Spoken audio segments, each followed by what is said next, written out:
오늘 우리가 살펴볼 시편 24편은 하나님의 왕되심, 하나님의 왕권을 찬양하는 그런 시편입니다.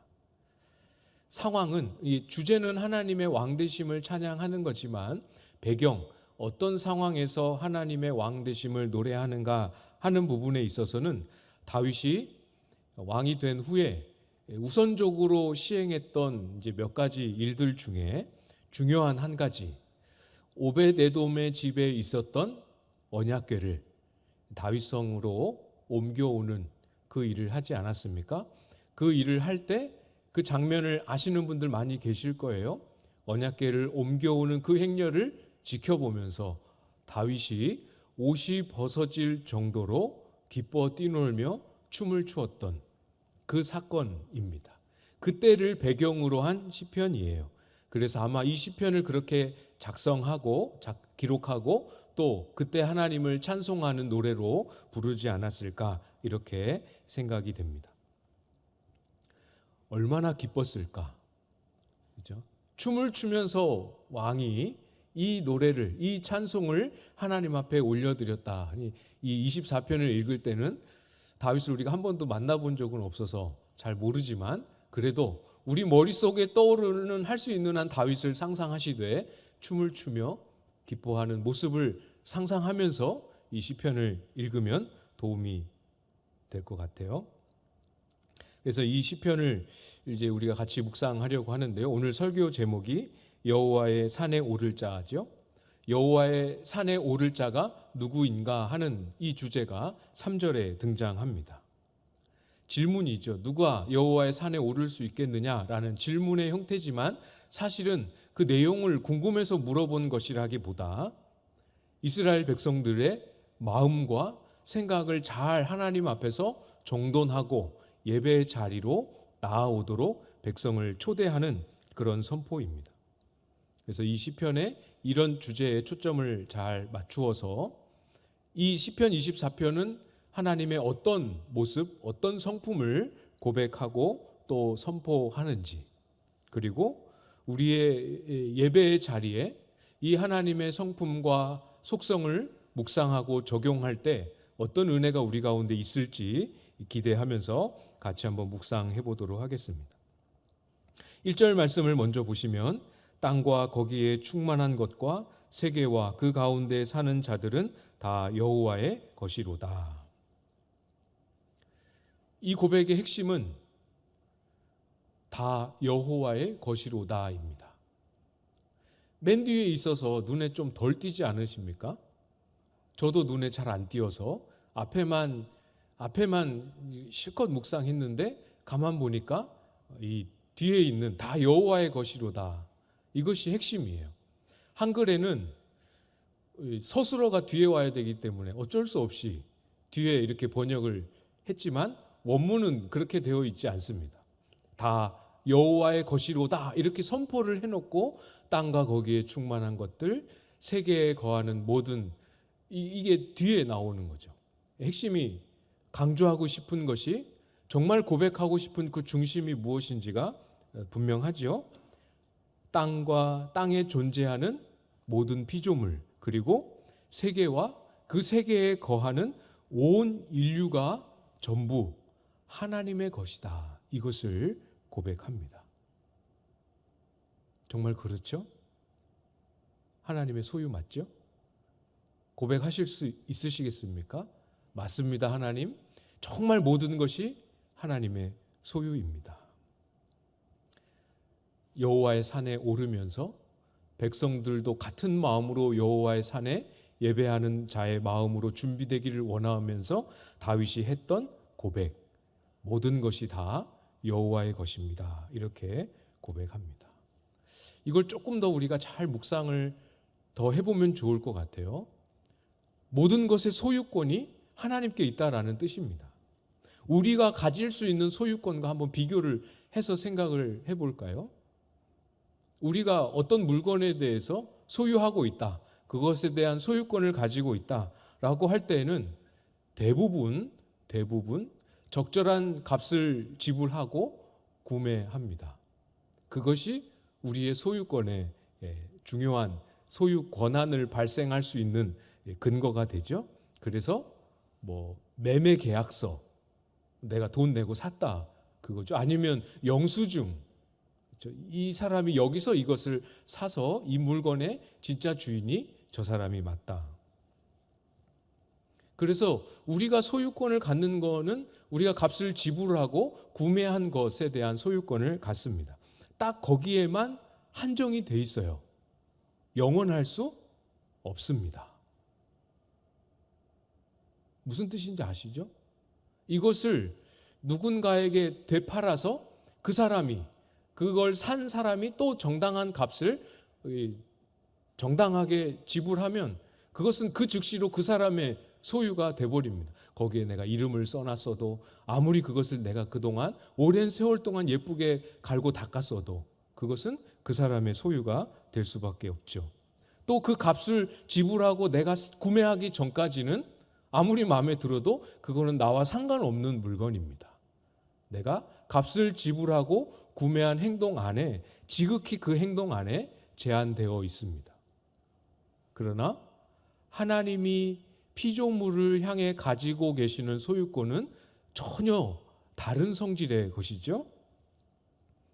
값을 지불하면 내 것이 됐다가 또 값을 받고 되팔면 상대방이 됐다가 상대방 것이 되었다가 이렇게 되기도 하고 저렇게 되기도 할 수 있는 그 모든 것을 창조하신 창조주로서 모든 만물의 근원이 되십니다.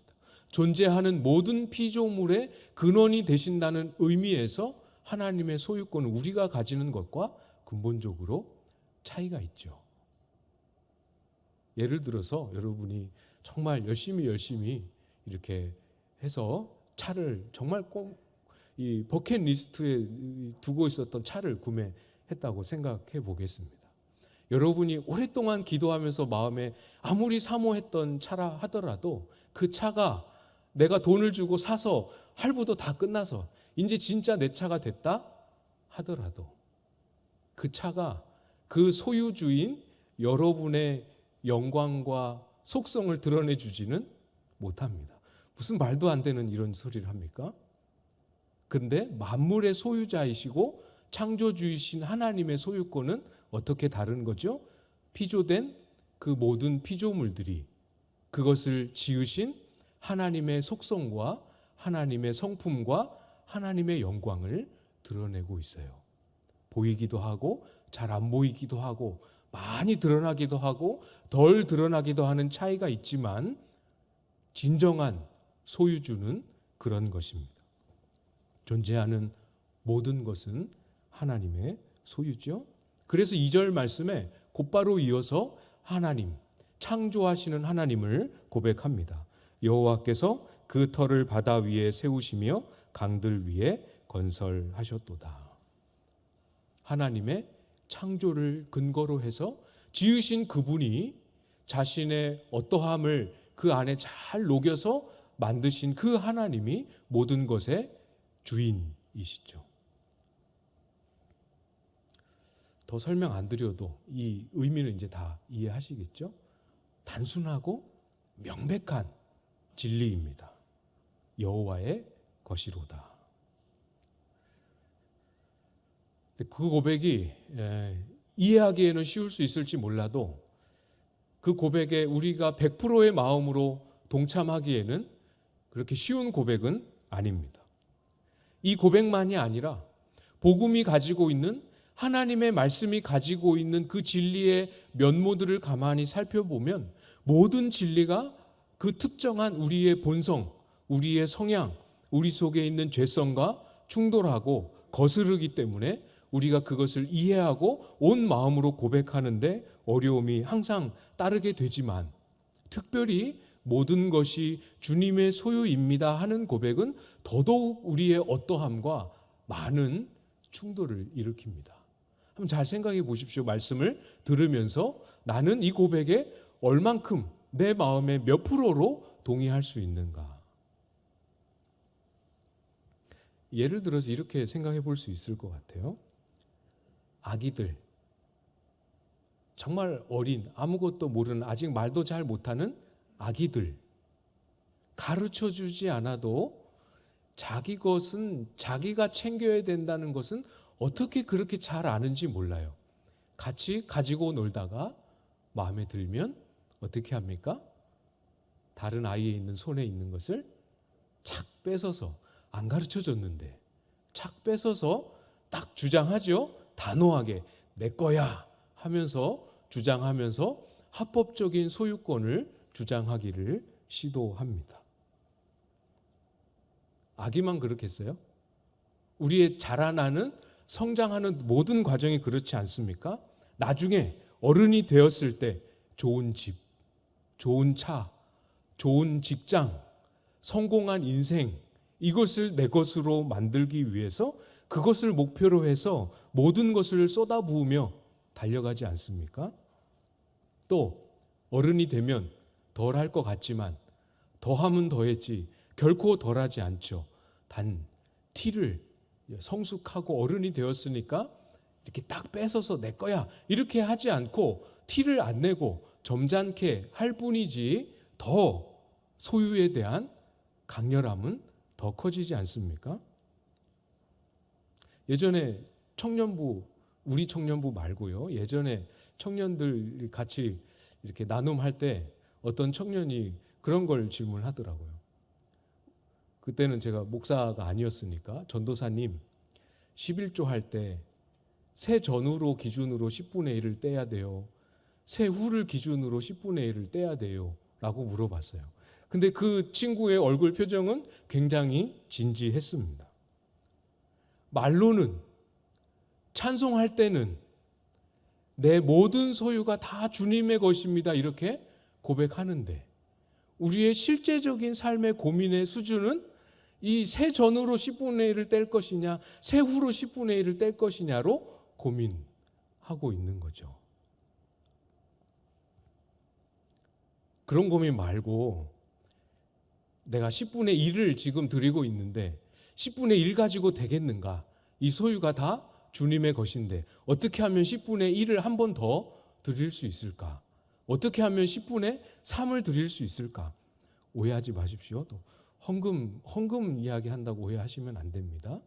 그런 의미가 아니고 내 모든 소유가 주님의 것입니다라는 것을 고백하는 것이 아주 실제적이고 구체적인 삶의 자리로 들어가 보면 우리의 본성과 그만큼 많이 부딪히고 상충할 수밖에 없다라는 사실을 말씀드리는 겁니다.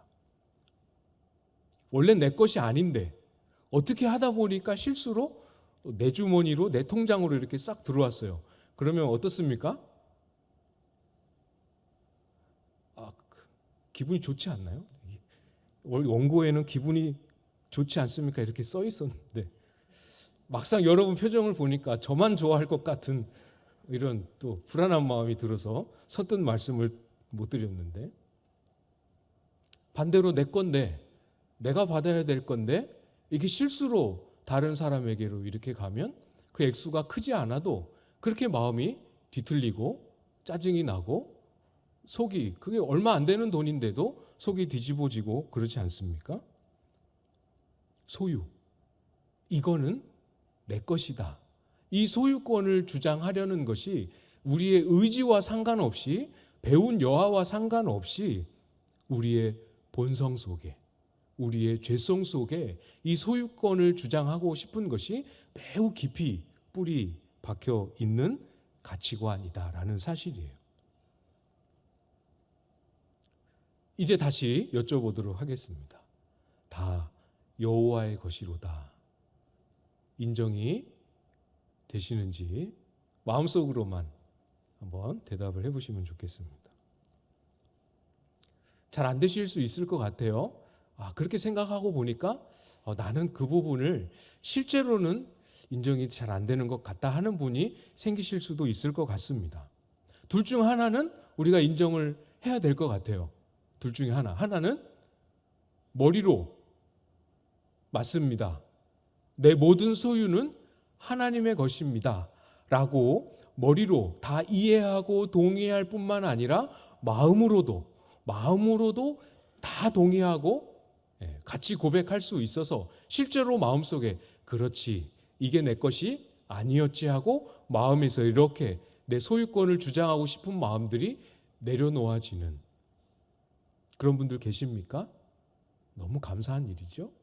그렇게 안 된다 하더라도 이거는 정리하고 인정할 수 있어야 될 것 같아요. 적어도 하나님, 머리로는 모든 소유가, 모든 피조물이 하나님의 것임을 알겠고 이해도 하고, 사실 그렇다라는 건 내가 믿는다라고 동의한다라고 이제까지 살아왔는데 실제로 가만히 보면 이 부분은 하나님의 소유라고 제 마음으로 인정이 잘 안 되고 있는 것 같아요. 아까 얘기했던 이제 막 할부 끝난 차 같은 거, 그거 하나님의 소유라고 고백한다고 해서 하나님 가져가시는 것도 아니고, 하나님 소유라고 했을 때 그것을 다시 되팔아야 한다, 그걸 하나님께 바쳐야 된다, 그런 의미가 아님에도 불구하고 우리의 삶의 어떤 부분은 하나님의 것입니다, 이렇게 하기에 마음에 이렇게 선뜻 안 내켜지는 부분들이 있을 수 있습니다. 둘 중에 하나는 고백할 수 있어야겠죠. 마음과 머리로 하나 되어서 고백을 하든, 마음은 실천으로는 다 못 따라와도 적어도 머리로만큼은, 이성으로만큼은 그게 맞다라고 동의하는, 이 둘 중에 하나는 인정하실 수 있으리라 생각이 됩니다. 둘 다 괜찮은 거죠. 방향은 똑같습니다. 같은 출발선상에 놓여 있는 거죠. 내가 그만큼의 고백에 합당한 마음가짐과 삶의 태도를 만들어내고 있느냐, 그렇지 못하느냐의 차이지, 하나님 앞에서 하나님의 소유를 인정하고 고백하는 거죠. 목적지, 같은 방향과 목적지가 어디겠습니까? 모든 것을 소유하시고 다스리시는 하나님의 왕 되심을 인정하고 고백하는 예배의 자리죠. 그래서 오늘 본문 말씀을 보면 3절에 고백하고 있지 않습니까? 여호와의 산에 오를 자가 누구며 그의 거룩한 곳에 설 자가 누구인가? 여호와의 산은 언약궤를 옮겨왔던 예루살렘을 의미하죠. 이 산에 오를 자가 누구인가라는 이 질문은 하나님을 예배하기 위해 하나님 앞에 나오는 그 예배자를 향한 하나님의 부르심이 무엇인지, 어떤 삶으로, 어떤 마음가짐으로 하나님이 부르고 계시는지를 상기시켜 주고 있는 겁니다. 그러니까 이런 사람이 하나님 앞에 나와야 한다, 그렇지 못한 사람은 나올 수 없다, 그걸 의미하는 바는 아닌 거죠. 그래서 이 3절 말씀이 이 고백이 3절의 위치에 딱 놓여 있음으로 해서 1절, 2절과 4절 이하의 내용을 이렇게 딱 나누어서 동떨어진 것처럼 보이지만 그렇지 않죠.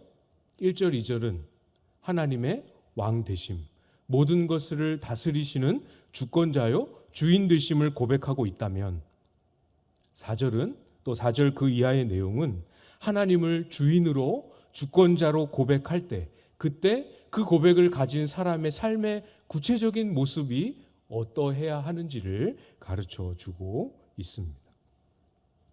4절 말씀입니다. 우리 같이 한번 읽어볼까요? 4절 시작. 곧 손이 깨끗하며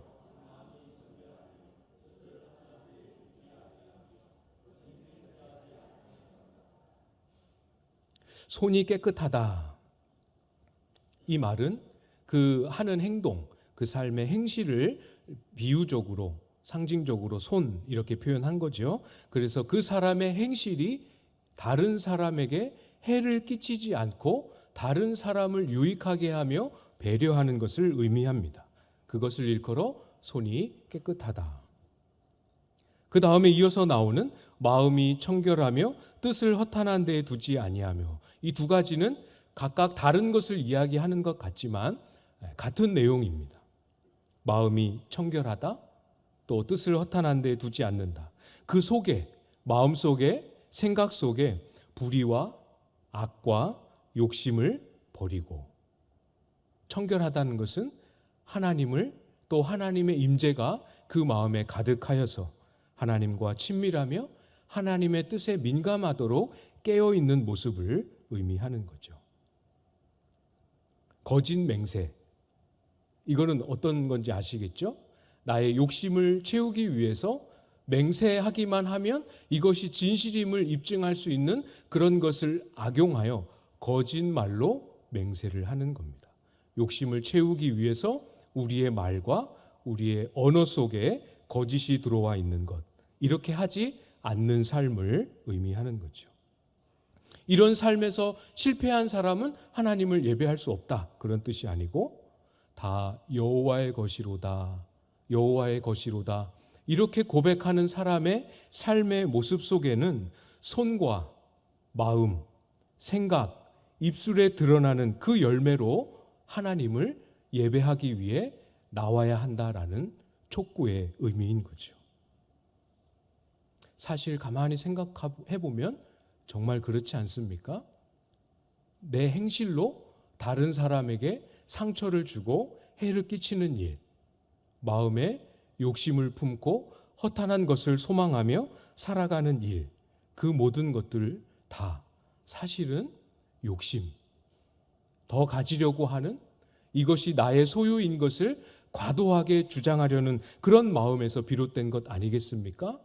하나님이 주신 것을 만족하고 감사하며 그 안에 머물지 못하고, 없는 것을 분노하고, 잃어버린 것에 낙심하고, 더 얻기 위해서 집착하는 그런 것에서 모든 불의와 악이 시작되는 것이죠.